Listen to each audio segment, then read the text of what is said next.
السلام عليكم ورحمة الله تعالى وبركاته. تحياتي لكل المشاهدين الكرام. شكرا على الدعم المتواصل للقناة، شكرا على الثقة ديالكم اللي كتوليوها للقناة. إذا إن شاء الله حلقة خفيفة ظريفة، عندنا نص ساعة غادي نحاولوا أننا نتكلموا فيها في مواضيع مختلفة. غادي نشوفوا بعد الصور اللي انتشرت على وسائل التواصل الاجتماعي، وغادي نتكلموا أيضا على آخر التطورات في الملف ديال قضية الصحراء المغربية، هذه المرة في علاقة مع فرنسا.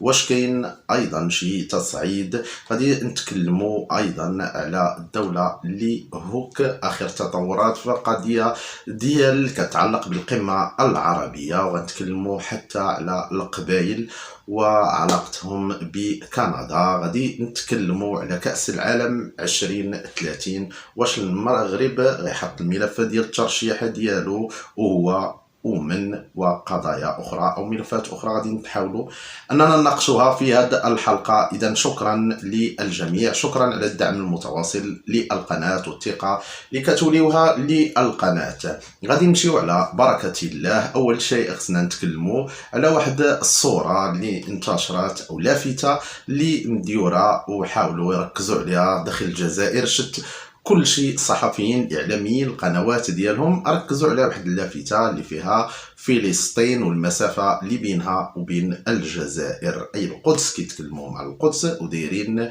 4600 على ما اعتقد 39 كيلومتر، ودايرين الصوره او العلم ديال فلسطين مقلوب الخضر، عوض ما يديروا الكحل داروا الخضر، والخضر في بلاصه الكحل. اللون كنتكلم هنا اش كيعني ان دوك الناس داكشي اللي كنقولهم راه صراحه كلشي عندهم مقلوب.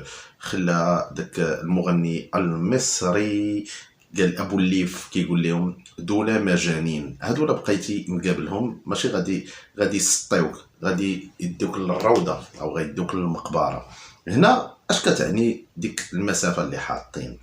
كتعني اول شيء انهم مرتبطين بفلسطين، ولكن باش مرتبطين بفلسطين غير بالشعارات. الجزائر الى قارناها مثلا بالمغرب، المغرب كيتلقى في جميع أو مختلف الشركات لي سوبر مارشي والاسواق دايرين واحد الصندوق لدعم فلسطينيين او المقدسيين. كتلقى اللي جا شي حد تيحط يساهم، كيجمعوا دوك الفلوس كيديروا بهم مشاريع. اخر حاجه راه كنشوفوا نتكلموش على بيت مال القدس، نشوفوا اخر شيء الجامعه اللي غادي تكون ومستشفيات واعاده تاهيل العديد من دور الايتام وزيد وزيد وزيد. اما الجزائر فقط غير الشعارات، كيخسروا شويه ديال الفلوس على بعض الابواق ديالهم باش يبينوا انهم راه كيدعموا فلسطين وانهم مع فلسطين ظالمه او مظلومه. المهم رجعوا لهذه اللافته جاو بعض الاخرين، بعض الناس او بعض الناشطين على وسائل التواصل الاجتماعي وحطوا لهم واحد الصوره اخرى وحداها فرنسا بينها وبين الجزائر فقط 2002 كيلو متر. اذا سيروا حرروا ريوسكم من فرنسا، من بعد سيروا حرروا القدس ولا حرروا الفلسطينيين. يعني هاد الشعارات اللي كانوا كيقتاتوا عليها بعض الحكام فيما سبق وبعض التجار ديال القضيه الفلسطينيه، راه بدا بنادم كيعاق، بدا كيفيق بنادم وتعريتو قدام العالم. اذا نشوفوا شي حاجه اخرى ديروها. وهنايا نفس الشيء ولينا كنشوفوه حتى في تونس، وتكلمت على هذه النقطه سابقا. تونس حتى هي ولاو باغيين شي وحدين انهم يقتاتوا بالقضيه او تاجروا في القضيه الفلسطينيه، كما تاجروا فيها العديد والعديد قلت من الحكام العرب فيما سبق وبعض الاعلاميين وحتى بعض الفلسطينيين، وباقين كيتاجروا بها، ولكن الناس راهم عاقوا. غنشوفوا دابا غنتكلموا على واحد الصوره اخرى حتى هي اللي انتشرت هذا الصباح، وهي السقوط ديال طائره درون في منطقه ديال المعارف بالمسيله بولايه المسيله بالجزائر. طائره ديال الدرون هي طاحت الباراشوت ديالها. هذاش كيعني انه كاين عطب، بغاو يجربوها طاحت. اذا هاد الطائره اش كتعني؟ كتعني غير في التدريبات ديال الدرون هما ما تعرفوش يخدموا الدرون. ثاني شيء ان هذه كاين كيتكلموا على انها جنوب افريقيا، وكاين اللي كيقول انها لا راه صينيه، وكاين هناك من يقول انها ايرانيه، ولكن في غالب الامر انها جنوب افريقيه. لا ما اعتقد، لان الاخوه بزاف حطوا تا ريفيرونس ديالها. العموم ما تيهمناش تكون جنوب افريقيه، تكون روسيه، تكون ايرانيه، تكون صينيه، المهم انها من الخرده. هنا فين كتبان لك الدوله واش واقفه ديك الدوله على الصح ولا ما واقفاش على الصح. فملي كنشوفوا مقارنه بين الدرونات ديال المغرب، الدرون حال فمو تيبان لك وحش، هي كتبان لك طايحه، الصوره ديالها طايحه، كتبان لك مدقدقه خاص غير اللي نوضها، هذيك اش غتضرب واش غطيح واش وعلى ذكر الدرون، فالجنرال فاروق بالخير راه مشى اليوم الى اسرائيل للمشاركه في ذاك المؤتمر اللي كاين في اسرائيل، اللي فيه العديد من اعتد واحسن الجيوش ديال العالم. وهنا فين كتبان واش كاين ولا ما كاينش. هادو المؤتمرات اما داكشي ديال شعارات حنا اقوى وحنا احسن وحنا احسن جيش وحنا اقوى، داكشي ما منوش، داكشي مشى مع الوقت، ما بقى فيه والو. المهم هاد الصوره انتشرت كيف ما قلنا، الصوره ديال هاد الدرون، هاد اليتيمه. كاين واحد مقطع ديال الفيديو اللي غادي نشوفوه، و بزاف ديال الفيديو هذا كيبين لنا السيد اللي كيحكم واحد البلاد اللي هكا شاعل. انا عايز سيجاره بني مقطوع، معنى مقطوع ما كاميش، بعدو مني الشيفور اشنو دار لي. هذا كيفاش غيسير هاد البلاد، كيفاش غادي يسيرها مثلا. اذا غادي نمشيو باش ما نطولوش في هذا الموضوع، غادي نمشيو للموضوع الرئيسي، حتى كل المواضيع اللي يستحقون في الحقيقه اننا نذكروهم. كاين الموضوع الرئيسي اللي كيتعلق بفرنسا والمغرب. تكلمنا على ما جرى بالنسبه للقضيه ديال ديك السلطنه حيه، وتم القيل والقال، وهذا الشيء مزيان. ان النقاشات كاين اللي تيقول لا راه حاجه فرديه، هذه غير ابتزاز من طرف الكابرانات اللي حطوا الفلوس وعارفين ان داك جون بول لوكوك داك البرلماني هو راه شيوعي ويساري وضد المغرب ومع الاطروحه الانفصاليه وداك الشيء. اذا هي شي حاجه فرديه، ولكن كاين الطرح الاخر اللي كنمشي معاه انا شخصيا، ان ما كاينش شي حاجه فرديه خاصه في هذا الشيء، السياسه والعلاقات الدوليه. اذا شنو كتقلب فرنسا، خاصه الى ما عرفنا ان هناك واحد محاوله ديال ابراز هاد القضيه المفتعله ديال الصحراء المغربيه، قضيه البوليزاريو، محاوله ديال اخراجها في فرنسا للمجتمع الفرنسي. هذا الشيء بدينا كنشوفوه، ان كاين واحد الخيمه، كاين في باريس دايرين واحد الخيمه وكيحاولوا ان كتبكى هذيك السلطنه حيه، كتبكى وكتبين هذيك القضيه ديال الاغتصابات وداك الشيء، وداروا لنا وتعدوا علينا وانا مسكينه وديري لي حصار وداك الشيء. هنا كنقولوا ان فرنسا دوله الحق ودوله القانون. ديك الهضره خاويه ديالهم. علاش كنقول الهضره خاويه؟ لان القانون او الحقوق تطبق الوقت اللي بغاو، ولنا في امنيستي احسن دليل في قضيه بيغاسوس والصحف والمواقع الكبرى ومنهم حتى لو موند. علاش ما خرجوش تكلموا او لا اعتذروا للمغرب لما تبرأ ان ما كاينش شي دليل ضد المغرب؟ حتى ملي بغى يرفع المغرب دعوه قضائيه قالوا ليه لا، راه حريه التعبير وحريه الصحافه وهذا الشيء. اذا هنا غير باش نعرفوا ان الضغط ملي كتبغي تضغط فرنسا كتضغط هذه القضيه ديال حقوق الانسان وكذا وكذا وكذا. ما عليناش. كاين انباء على ان في الشهر المقبل شهر 10 غادي يكون واحد المؤتمر باش يبينوا ما يسمى بالقضيه الصحراويه في فرنسا للمجتمع. اش كتقلب فرنسا من هنا؟ اشنو كتقلب بعيدا على واش هذا الشيء فردي ولا البرلمان ما كاينينش ولا غير في هذه القضيه؟ اشنو تتقلب فرنسا كتقلب على ان تكون لها موطئ قدم في الملف ديال الصحراء المغربية، موطئ قدم. رسميا فرنسا هي داعمة للمقترح ديال الحكم الذاتي، تكونوا إيجابيين، هي مع قرارات الأمم المتحدة رغم أنها شادة العصا من الوسط، ولكن هنا كنتكلموا على الدولة الرسمية، القرار الرسمي أي اللي باين. كنعرفوا أن فرنسا من الخمسة الكبار في مجلس الأمن.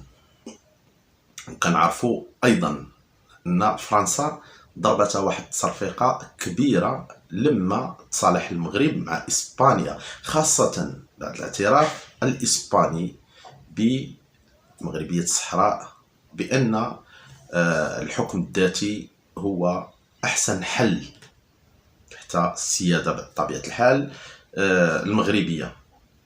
وهنايا فرنسا لقات بأن هذا المشكل مفتعل ما غاديش تبدا تقتات منه، لان ماشي في الصالح ديالها تصالح اسبانيا مع المغرب كما ماشي في الصالح ديالها ان تصالح المانيا مع المغرب، لان خصها تبقى شاده الخيوط ديالها.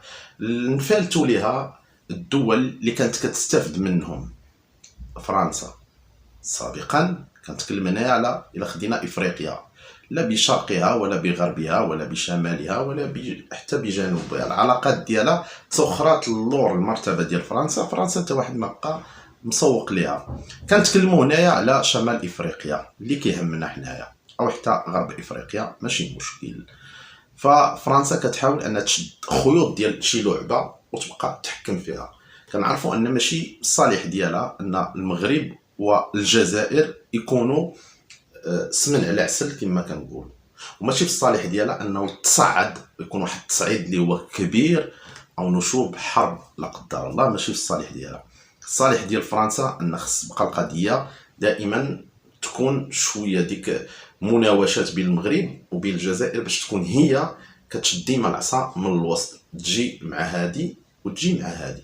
دائما هادشي اللي كنسميوها دوله منافقه كنقولوها وكنعاودوها. اذا فرنسا في علاقتها مع المغرب ما بقاش عندها اوراق منين تشد المغرب بزاف، اوراق ديال الضغط باش تبتز المغرب او باش تضغط عليه كما كان في السابق.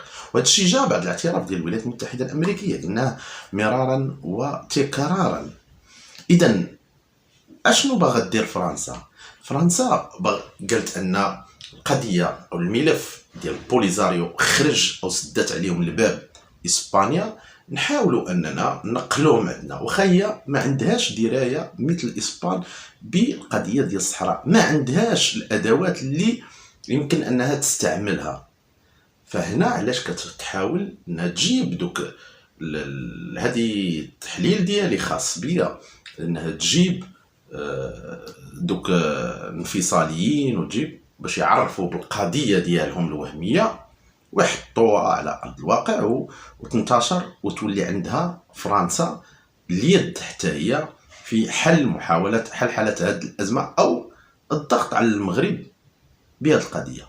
ولكن من الجهه الاخرى راه كنشوفوا ان حنا في قرارات ديال مجلس الامن في الامم المتحده ان هذا الشيء هذا الملف راه في طريقه الى الاغلاق نهائيا.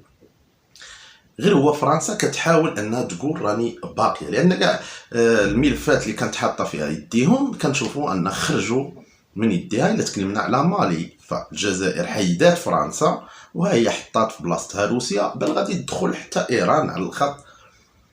غرب افريقيا الدول اللي كاينين في غرب افريقيا ايضا اللي كنتكلموا على شحال من دوله اللي كانت فيما سبق تحت السيطره ديال فرنسا، ولكن الدخول ديال الدول الاخرين مثل تركيا وحتى هاد الدول اللي كانت مستعمره وحديقه اللي غنسميوها خلفيه سابقه خرجات من ديك البوتقه الفرنسيه، خرجات من ديك الشرنقه اللي كانت دايره عليها فرنسا وحولته بهذا الشيء. علاش حتى الدول بدات كتخرج من التبعيه الفرنسيه في اللغه.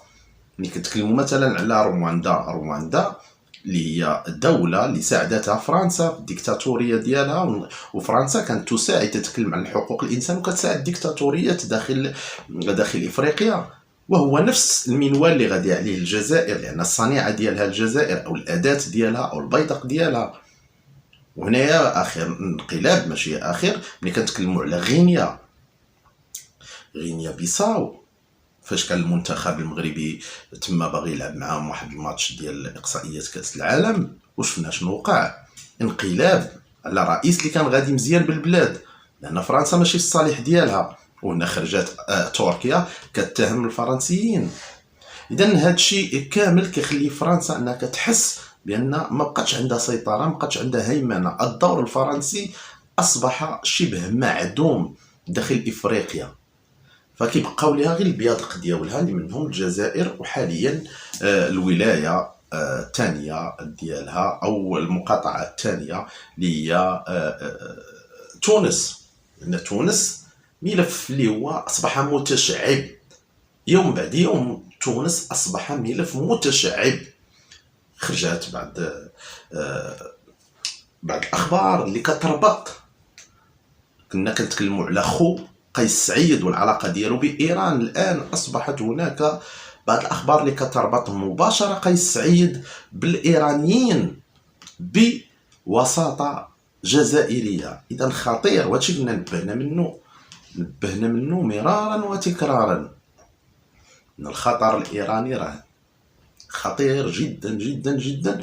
ولقى داك فين يدير ديك النبته ديالو، فين انه انتشر في تونس. لان الايرانيين ملي كتكون معروفين بانفجارات، الايرانيين معروفين بانفجارات، معروفين كيديروا دوك القلاقيل والوساويس ودوك الخبث ديال الايراني، راه ما بعده خبث.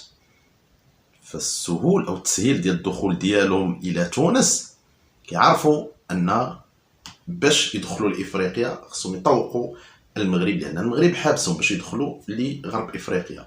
فالتسهيلات اللي كتعطيهم لا في مالي ولا في ليبيا ولا في الجزائر كبرانات، اضافه على تونس، فهنايا وحتى فرنسا راه مغمضه عينيها العلاقات اللي عندها مع ايران.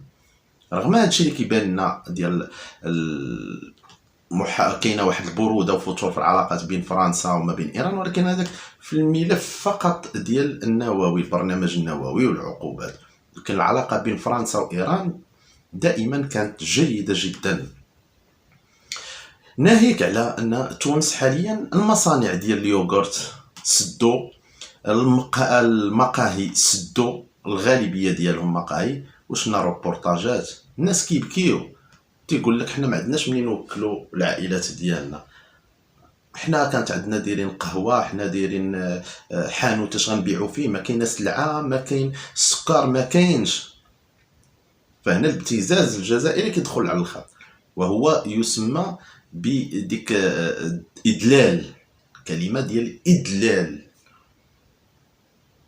ان الجزائر بحال هذاك اللي تيكون عنده داك اللي كتسمعوا شي واحد من دوك المجرمين او دوك القتاله اللي كتسمعهم بالتسلسل او قاتل سادي كيتلذذ بالقتل ديال الضحيه ديالو، هي الجزائر. داكشي اللي كدير مع تونس حاليا هي ماشي مساعده بل ادلال، باش تبينها انها ولايه.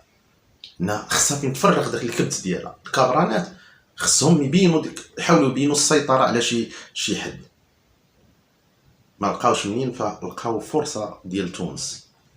هذا بالنسبه لتونس الخطر. القبائل كان تم الاستقبال في كندا، وهذه ماشي اول مره. البرلمان الكندي، لان البرلمان الكندي يعترف بالقبيليين، وهو من الداعمين للقبائل، استقلال القبائل اللي كيفوحوا عنا الجزائريين الكبرانات. دو مع كندا او لا تخرجوا تقول لنا وحقا قاطعتوا مع تونس، خرجوا قاطعوا مع فرنسا، احتجوا. تتحتجوا نتوما على فرنسا اللي عنقتوها بالاحضان، اللي بقى ما ردتش لكم حتى ما فرجتش لكم حتى على جماجم عباد الله. جماجم اكرام الميت دفنوه، هما جروهم وهزوهم سادين عليهم، ما كاينش شي بلاصه في العالم. حاجه اخرى، تكلموا على الدعم ديال فرنسا للماك اللي نتوما كتعتبروها حركه ارهابيه. فرحات مهني فين ساكن، فين عايش، شكون اللي عاطيه تامين، شكون اللي عاطيه غطاء امني، فين يدير التظاهرات ديالو، فين شكون؟ ماشي فرنسا تكلموا، ولا النيف كتعرفوا غير على المغرب، شي حاجه اللي كتهم المملكه المغربيه.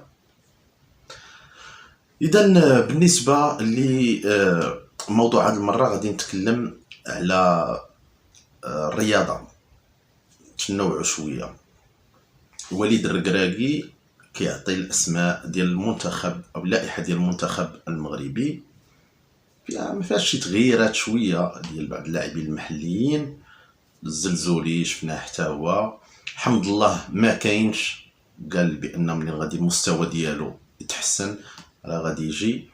هذا بالنسبه للمنتخب ما شفت شي حاجه، شي تغيير، هو ما خصوش يكون شي تغيير جذري لانه ما عندناش مده كبيره. نتمنى انهم هاد اللاعبين يتاقلموا وتكون عندهم واحد الروح جديده ونفس جديد، دماء تضخ في المنتخب الوطني اللي تخلي ان تكون عندهم واحد القتاليه وتكون عندهم واحد الانسجام واحد الكاريزما جديده مع المدرب وليد الركراكي اللي تنعرفوه الطريقه كيفاش سلكها مع فريق الوداد، وعنده ديك الانضباطيه، عنده ديك القتاليه.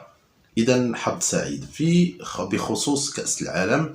فهناك اخبار كتكلم مثلا الدايلي البريطانيه كتكلم على ان المغرب هناك ملف مشترك بين المغرب واسبانيا والبرتغال، يتطرح الملف باش ينظموا هاد الدول باش يكون ملف مشترك لتنظيم كاس العالم ديال 2030 وغادي يكون ملف قوي، وربما يكون من اهم الملفات اللي غادي تحط على الطاوله. باش نتمناو ان المغرب، ان مرارا وتكرارا شفنا المغرب تحت الملفات، ودائما حتى المرحله الاخيره مع الولايات المتحده الامريكيه، كيفاش ان المغرب كان على واحد شويه خطوه من التنظيم.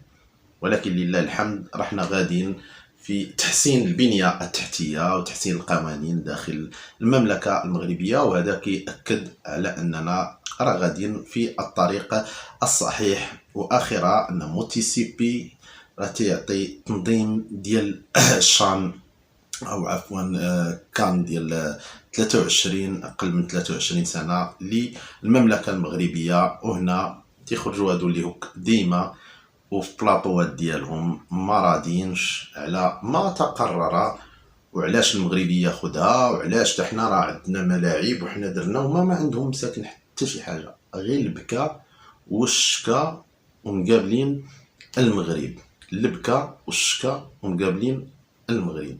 شفنا البارح غير دوك الخيول بغا يديروا واحد سباق ديال الخيل، واقفه ليهم هذيك ديال الدرك، السياره ديال الدرك في الطريق، ما كاين غير الرقعه الميلودي. اش نظمتوا حتى ريوسكم من الداخل، عاد غتنظموا شي حاجه على برا. اذا هذه هي الجزائر الجديده. نتمنى ان يكون وقيله بركه، نتمنى اننا تكلمنا في مختلف الاخبار. لا كانت شي حاجه غادي نحاولوا نتكلموا فيها هذا المساء في مباشر القادم. تحياتي للجميع والسلام عليكم ورحمه الله وبركاته، الى اللقاء.